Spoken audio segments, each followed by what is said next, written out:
some of y'all know. Some of y'all are perfectly aware of what's about to happen. That's dope. Has anybody not heard Shameaca more before? Oh shit. Dope. All right, so this next woman coming to the stage is one of the coldest poets I've ever heard in my life. Like, she one of them poets where I hear her spit and I write that night. Like, I'll be kind of salty, you know what I'm saying? Like, she's a cold ass writer, bruh.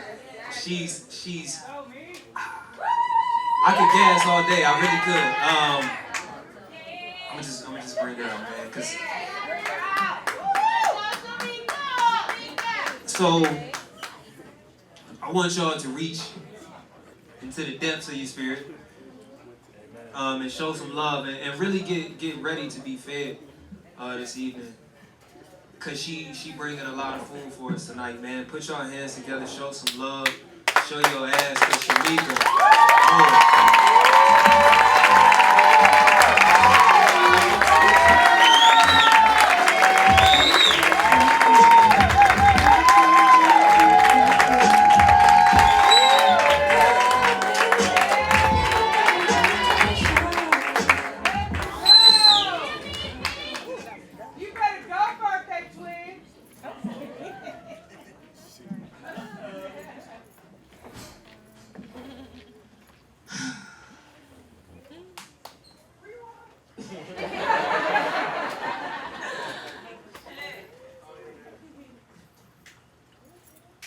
It's been a minute since I've confessed. God gave your girl a calling, but I sent back a text, yes. It's been a minute. Was tripping super down, yet Tripp is still clapping me up from the fucking crowd. Wow. It's been a minute. At 15, Barbara Fant was driving me to the open mic scene. When I spoke so nicely, lately ain't been writing. Confidence was almost finished. God was like, nah, give me a minute. Nah. Blackness and poverty not related. Poverty, just call blackness cousin. They mamas been neighbors since before blackness can remember. Blackness never really liked poverty. Poverty ate his boogers and said nigga way too much in his teens, but as their kindergarten teacher, Mr. Nepotism, would have it, the two were grouped together. In middle school, poverty followed blackness around so much the other kids noticed and teased. In high school, blackness worked 2 jobs just to avoid poverty when the last bell rang. In college, white hipsters took down poverty's phone number in thrift stores for fun. Blackness been had poverty blocked. Yet somehow, sometimes, the call still comes through. It's been a minute, and now I'm feeling fine as your grandma's hair. This fine ass had to stop in prayer. A nigga almost got me there. Where it's been a minute since I've seen the folks that I love. Wrote the notes that build me up. I almost forgot who the fuck I was. Treat life like a song that begins with taking over for the 99 to the 2000s. Twerk that black ass in the parking lot of your nearest Target like you aren't one. Like no one is watching. This life is your song. The universe is the DJ. Your problems are an ex staring from the back of the club, yet somehow he don't exist here. Now, this life is your song. God didn't make you this cute to just sit against the wall. Drink courage. The bartender is your biggest fear, take the shot head on. Look friends in the eyes. Support their moves while making your own. You'll learn when to be the ad-libs and when to be the main vocals. You'll make dodging men and audacious bullets look good. You being alive and wanting to. It's the most form-fitting dress you've ever worn. But never be too cute to get dirty. Too tired to drop down and get back up again. Not for this song. Not for your song. You know it will not play forever. How you guys doing out there?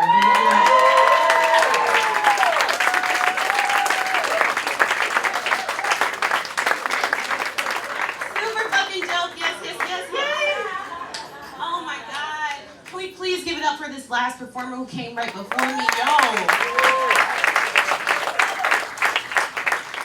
I'm about to be mad emotional. I don't know if it's the wine or y'all or the energy or these people, but like we were talking back there in God, like I promise you, every person who was here tonight was supposed to be here. On the stage, off the stage, all of that shit, like dead eyes. So the first thing I have to say is thank you God for giving me this gift, giving me this opportunity to stand on stage, from where I come from and taking all that trauma and turning it to this. Thank you God so much. Can we all just give a little praise in? All right, now secondly, I gotta, before I forget, thank Tripp, thank Malcolm, thank Bern, thank anybody, the light person who in charge of the lights, the bartender, everybody who made this a thing. Can we give them a big fucking hand clap? Deadass, when Malcolm was on the phone with me and he asked me to do this shit, I just said yes. I didn't ask for the amount I was going to get paid. I didn't ask what day, what time. And that's what I do. I try to find a way to get out of it real quick, but I just knew this was a yes. And then when I got this opportunity, I thought, what could I do to make you guys think that I'm fucking dope? I wanted this to be the dopest set ever, right? And then I realized that's subjective and I can't do that. So instead, I decided to do what I needed to hear. What I felt like was dope, And so at best, you needed to hear it too. And at worst, I just got paid to do as an edited journal, so shit, I'm winning, right? Shout out to Malcolm, that's my nigga. Yeah. My nigga runs 100 meters.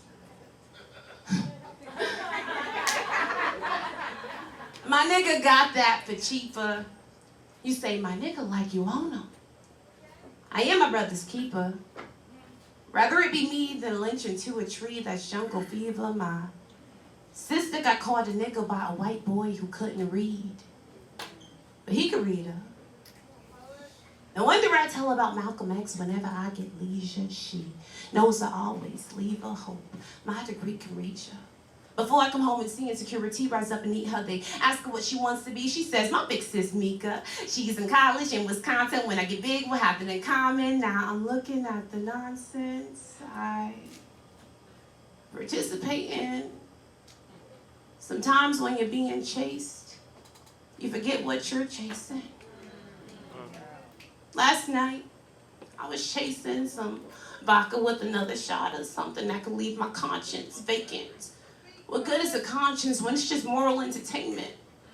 Because I still get some images of my brother on some pavement. He's only 23 with 2 or 3 child support cases, but doesn't hesitate when my account is aching. Double checks who I bank with. Take a look at my statements. Enough money for a tank-in. Even a martyr could use some saving or savings. Some say a casket is all that he'll be graced with, or a dip in a trip in the back of the black light whipping shiny bracelets, holding 2 or 3 cases. Is it claimless or basic or slaveless or chainless? Just cause my people ain't your taste don't mean that we tasteless. Funny how I'm spitting all these bars like you ain't behind them. Funny How we stayed near northern lights, but mom could never keep the lights on. Funny, how grandma died before we were born, and grandpa died before we can remember. So the only people in our family we personally watched die is each other. Remember, little brother, we don't give pep talks, we give eulogies. We've been here before, did this before, died a million times and made that shit look good. Little Lazarus. Mislabeled baby's kids, and baby. Ain't no walking dead as fly as us. Children's services was a casket we had to lay in a couple of times that one night. A head on each of mom's thighs. We slept at a bus stop soundly like little growing corpses. We flew from hell and back when we were both touched, and it wasn't by angels. All the ways we died and made that shit look good the first time. Mom chose a man like Cal chooses orange soda. We dug a hole 6 feet deep and danced in it. The second time, she chose a man over us. He punched you in the chest. You lost your breath. I held mine. We died to survive. We made that shit look good. And baby, ain't no walking dead as fly as us. Funny. We were born to a mother who wanted to be a funeral every week. Funny, we got the last name of grandparents we don't remember. Funny to you or not, I believe they putting in mad overtime in the afterlife. They talking to God and the universe, advocating additional protection for us, even from ourselves. I don't know what parts of you are dying in there. I do know it damn sure ain't gonna be 9 years. We both know resurrection like the back of our black hands, and baby, brother, we always come back better. Thank you.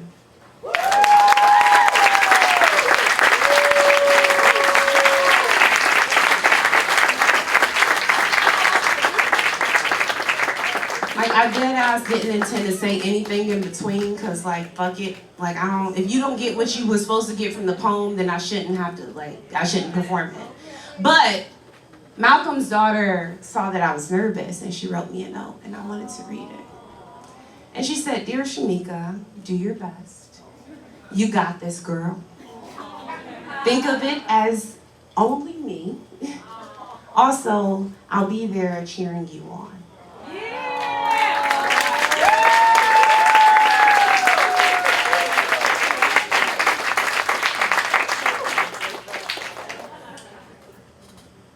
Like he said, your daughter cooler than you. Can we all get a hand clap for Malcolm's daughter? Yeah.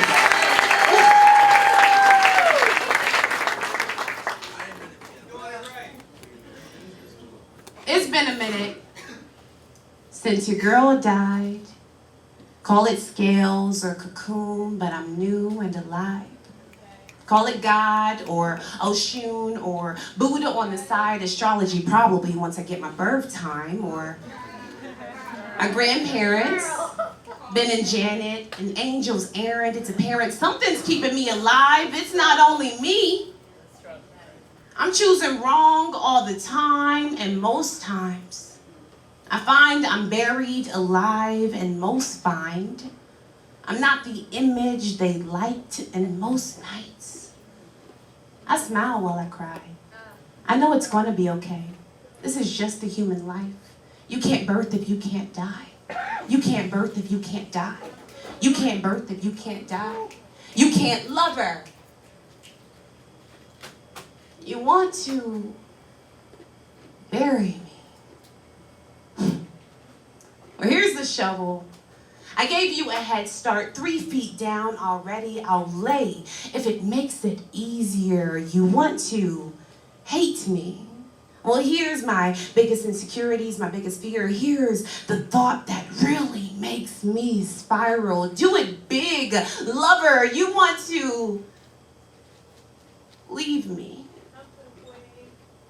Well, here's your shoes. Your favorite shoes, the ones that make you look more put together than you are. Here's some bananas and a list of women who will love you better. I was ready. But baby, if you wanted to love me, I'm sorry. I had nothing prepared. I know little of that foreign language from childhood. Most of what I know is self-taught. Forgive me for when I forget to forgive myself. For when I arrange and glue all my flaws together and mistake it for my reflection. My reason to drown in shallow water. You can't rebirth if you can't die. You can't rebirth if you can't die. You can't rebirth if you can't die. You can't rebirth if you can't die. You can't rebirth if you can't die. You can't rebirth if you can't die. You can't rebirth if you can't die. You can't rebirth if you can't die. You can't rebirth if you can't. Hey, Maverick, American spirit, occasionally cowboy killer. I think I'm ready to feel shit. Hey, Mary Jane, devil's lettuce, $280 a month. I think it's okay to feel shit now. Hey, Jack and Coke, any top shelf tequila, a bottle of wine a night. I think I'm feeling it a bit too much. They call this place a dark hole. I haven't managed to feel any of it. Actually, it's a vacuum, a pile of bottles, empty cartons, rummaged sandwich bags, and I'm still empty. Hey, sober. I don't know you very well, but all my favorite people say you're a perfect match, even the best parts of myself. Hey, sober. I don't see you in the hood often. We're from different parts. Around here, numb is everyone's drug of choice. Hey, sober. I reek of habits that no longer serve me. Lovers I can't let go. Bodies overdue to be mourned, including my own. Hey, sober. For a little while, I want to feel it. All of it. The real it. I want to live. I want to live. I want to live. And I mean that shit. For the first time in a long ass time. You can't rebirth if you can't die. You can't rebirth if you can't die. You can't rebirth if you can't die. You can't So I'm on a date, right? With a dude dark enough to make midnight jealous. I like how his skin hangs to mine like a color's only sign. Then he looks at me, y'all. Deep enough to make an oasis of my soul and says, you know, I usually only date white or light-skinned girls, but you're really pretty for a dark-skinned girl.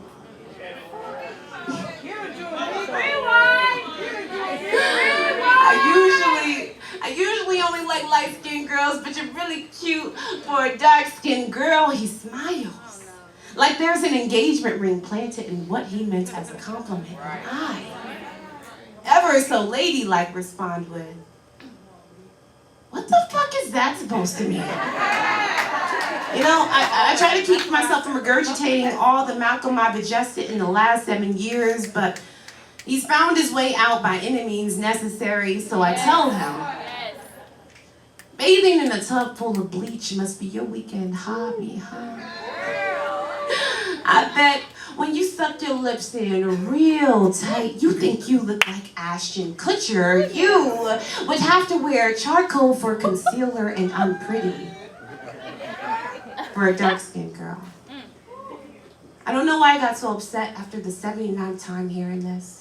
You know, I've always been in those PB&J relationships, you know, when you date a dude so dark he's grape jelly, and his infestation of darkness can make a brown-skinned girl feel peanut butter, feel caramel, feel anything closer to house than cotton field. And at that moment, I realized the only thing I and this poor excuse for Omar Epps had in common was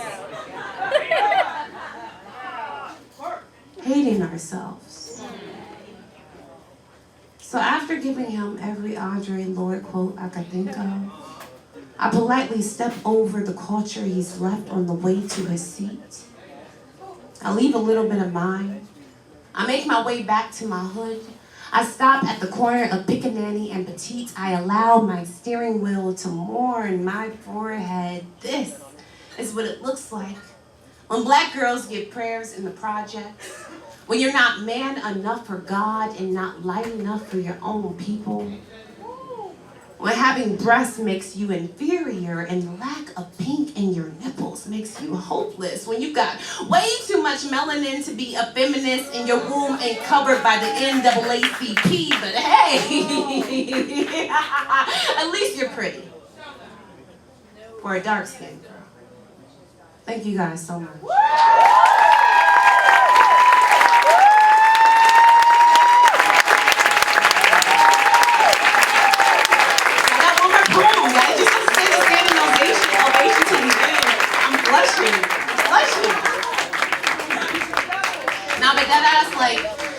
I didn't want to do the whole dialogue in between. I felt like everything I felt needed to be said and it was written down, so that's what I wanted to do. But there is like one really important thing I do need to say before I get into this last piece and get on with your like final feature. And if, I know some of y'all gotta go, y'all got kids, y'all got engagements, but deadass, if you can stay for the person who's coming up next, if there's anything in you that can stay, please do. You're in for a treat. If you thought what I did was a treat, I promise you you're in for another one. You're about to go home full as fuck, dead ass. That's not what I wanted to say though. So I have like this really like intimate thing to say. And I don't usually share this at shows. So please bear with me. Oh man, I'm about to say it. So this intimate thing I need to say is, my Cash App name is Shameaca Moore, but it's an S. My Cash App name is Shameaca Moore, but it's an S instead of the $sign. I believe it's spelled correctly on the flyer. If you feel like blessing me, who am I to stop God's plan for you? You feel me? Like, who am I to stop God? I mean, it's Meeka Moore on social media and shit, but Shameaca Moore on Cash App. Okay, that's what I need y'all to remember. It's a $sign instead of a dollar. How much do you want as a blessing? Hey, anything counts, God. I take food stamps, I take fucking prayers, I take hugs, but I preferably take dollars. $1 or $2, okay. But if you're wondering, like that $1 or $2 would go to like my chapbook, which is gonna come out soon, a website. Yo, I got a website where I want to write some of these like things on like picture frames. I want to do custom poems for you on your holidays, on your Christmas, for your loved ones. Tell me what you want to write. I'll write it to them. And also it's going to go to my like 2-bedroom townhouse. Okay. Because like my ex just moved out, y'all. But I don't want a roommate. I want an art room. So if God told you to Cash at me at Shameaca instead of the $sign, instead of the S is a $sign. If God told you to do that to support my art room, that's okay. Who am I to stop God? Make sure to add the full amount. Oh, and you can add a little change so I can get that tax taken off real quick. That's what Bree said. Because for real, you know, it's not cheap. Because I got a 2-bedroom townhouse.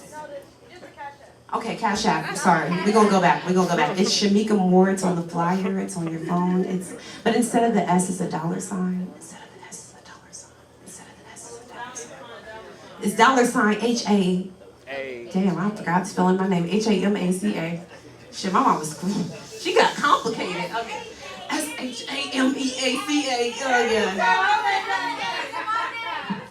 Nah, dead ass though, like this townhouse ain't cheap, so if you want to send me $1, dead ass, like.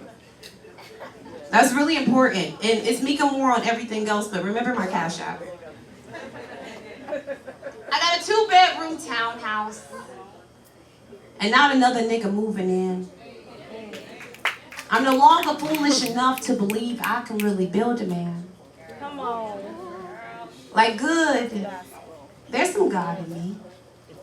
Like bad, that's an ad in it. I'm modified fruit. Could be healthy for dude, but got some additives. I'm digging to roots. You had to branch out and leave. I'm not mad at it. I just got a problem with letting people go. And a problem with letting people in. I got a problem with unsolicited broken promises when I ain't asked for shit. You took the mattress, the microwave. You could have took these cats and shit. Cat lady meek, bet my writing really scratched it. The fact that you're unhappy too. And too afraid to act like it. 7 helpful hints on how to stop obsessing over lovers who never did it right anyway.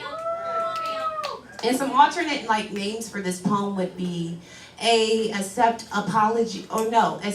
patterns and not apologies. B, you probably looked way too good for them anyway. And C, I need this poem a lot more than y'all do. 1, they are not Obama. They are not Michael B. Jordan.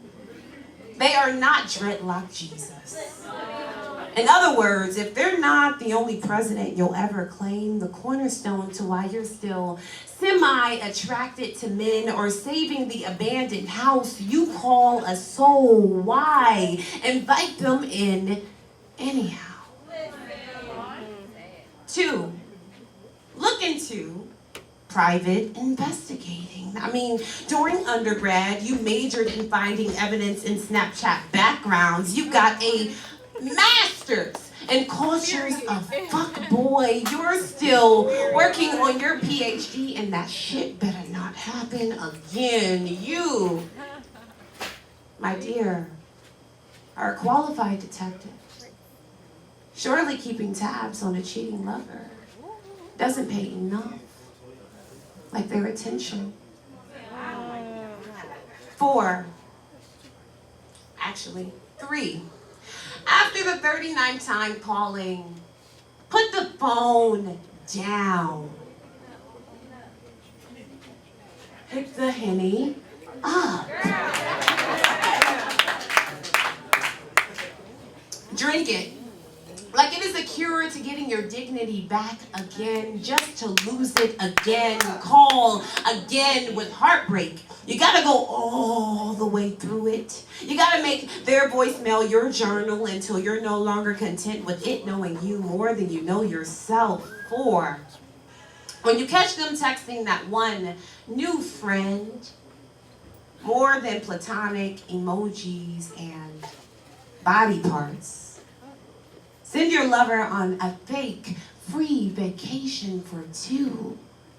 When they do not invite you, watch their lies carry on like their luggage, like you would if your mom ever taught you how to let go. Go to the nearest gas station, fill up the tank of your car in the emergency gas can in the trunk. Finally, you will get the last laugh. With a flick of a match, you'll make their apartment symbolism for their promises, the burning flames Satan sprouted them from, and you'll just sit a little longer just to watch and laugh a little harder. 5, if you're still reading this and not facing charges for arson, congratulations.